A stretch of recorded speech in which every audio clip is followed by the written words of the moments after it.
Kasus yang menarik perhatian publik, terutama kasus tindak pidana umum.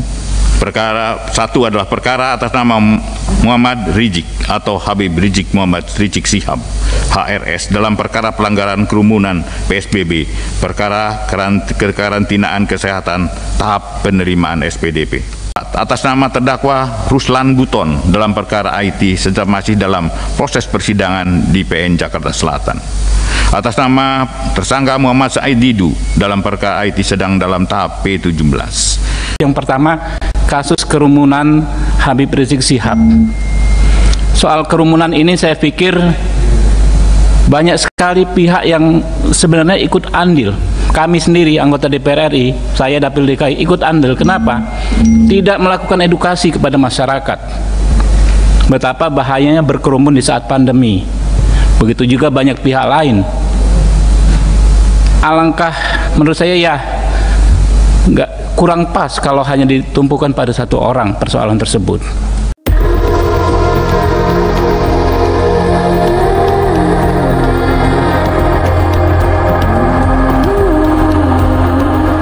Dari Gerindra, silakan. Ya, terima kasih. Assalamualaikum warahmatullahi wabarakatuh. Para pimpinan, anggota Komisi 3, Pak Jaksa Agung beserta jajarannya, saya melanjutkan saja apa yang sudah disampaikan beberapa teman tadi. Saya sangat mengapresiasi. Yang pertama tadi benar, ini tampilannya keren Pak JA. Harus dikasih reward nih yang bikin nih.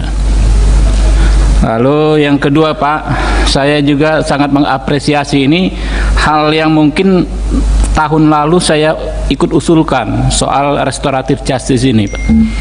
Bapak sudah keluarkan Perja 15/2020. Saya dengan Pak Ali Mukartono juga sering diskusi nih Pak Ali soal ini. Terima kasih, ini sudah walaupun undang-undang kejaksaan kita belum bahas, tapi sudah ada embrionya di sini. Nanti kita tingkatkan di tingkatan undang-undang. Nah, bicara soal restoratif justice ini terkait kasus yang menarik perhatian publik, saya ambil contoh dua saja misalnya.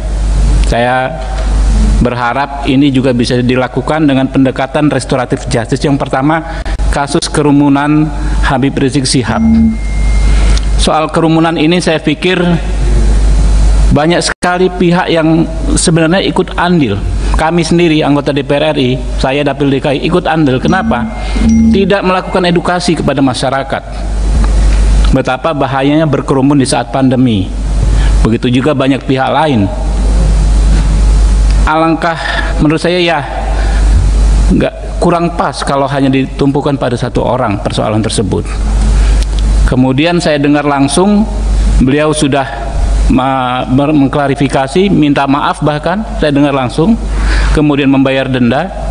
Saya pikir dengan tidak mengintervensi proses hukum dan dengan tetap menghormati aparat penegak hukum yang melakukan proses, ini bisa dilakukan dengan pendekatan restoratif justice. Yang kedua, kasus Pak Said Didu Pak. Kalau nggak salah ini kasusnya kurang lebih yang disebut-sebut dengan Pak Luhut Binsar Panjaitan. Ini dua tokoh yang sama-sama kita hormati, dan saya tidak melihat juga Pak Luhut ada intensi ya untuk melanjutkan perkara ini. Saya ikuti di pemberitaan. Jadi ada orang lain yang melapor ya, kemudian proses berjalan.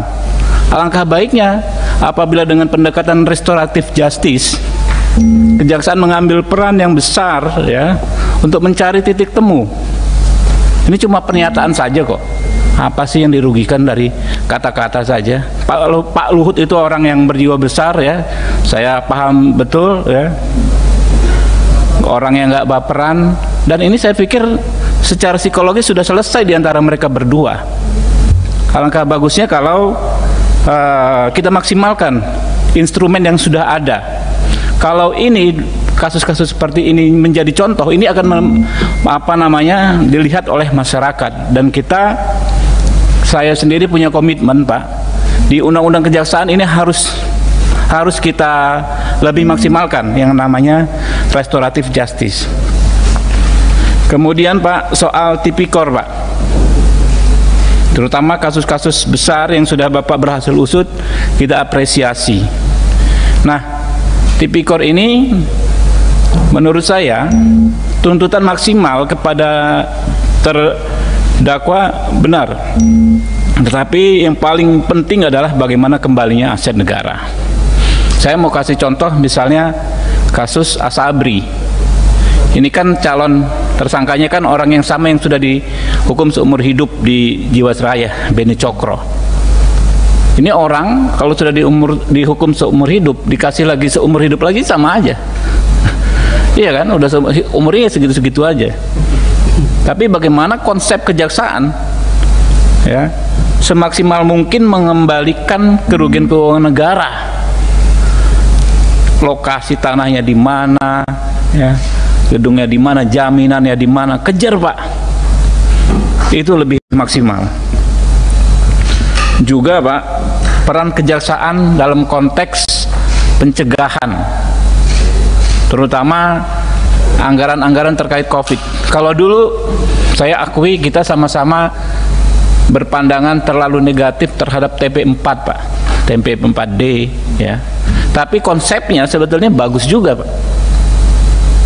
Didampingi, ya, diingatkan kalau ada yang masalah sedari awal. Kalau COVID ini kan kita dana COVID ini kan dalam waktu yang cepat harus mengambil kebijakan. Jadi pendampingan sejak awal diingatkan, ya, kalau masih terjadi ya harus ditindak sebagai ultimum remedium. Terakhir Pak, saya pikir konsep tour of duty jaksa-jaksa ini mesti dievaluasi Pak. Bagaimanapun kita sudah banyak ngobrol soal ini, saya lihat saya cukup prihatin banyak jaksa-jaksa muda harus pindah dari satu provinsi ke provinsi yang jauh kalau ingin karirnya bagus. Padahal keluarga Pak, layaknya keluarga semua orang, itu kita itu akan lebih nyaman kita nggak banyak berpindah-pindah. Kalau udah sampai levelnya kayak Pak Jaksa Agung, Pak Ali Mukartono pasti punya pengalaman meninggalkan keluarga seminggu sekali pulang gitu. Seberapapun besar fasilitas yang dianggarkan, saya pikir nggak ada yang cukup, nggak akan mencukupi, ya. Karena itu kedekatan dengan keluarga itu nilainya tak ternilai dengan materi Pak. Nah, konsep dulu mungkin saya bisa menyelami bahwa jaksa itu harus memahami banyak wilayah, karakter wilayah yang berbeda-beda sehingga pengalamannya semakin banyak. Saya pikir dengan teknologi yang ada sekarang nggak harus seperti itu, sehingga teman-teman ini terutama jaksa-jaksa yang muda usia 30, 40 bisa maksimal mengedepankan segala potensi yang ada di dia, yang mau sekolah misalnya lanjut S2, S3, ya, yang mau ya mengembangkan misalnya istrinya sambil berwirausaha, itu bisa maksimal Pak. Mungkin itu dulu bagus, konsep yang bagus, tapi tetap Pak saya sarankan perlu dievaluasi. Demikian, terima kasih. Billahi taufiq wal hidayah. Wassalamualaikum warahmatullahi wabarakatuh. Waalaikumsalam warahmatullahi wabarakatuh.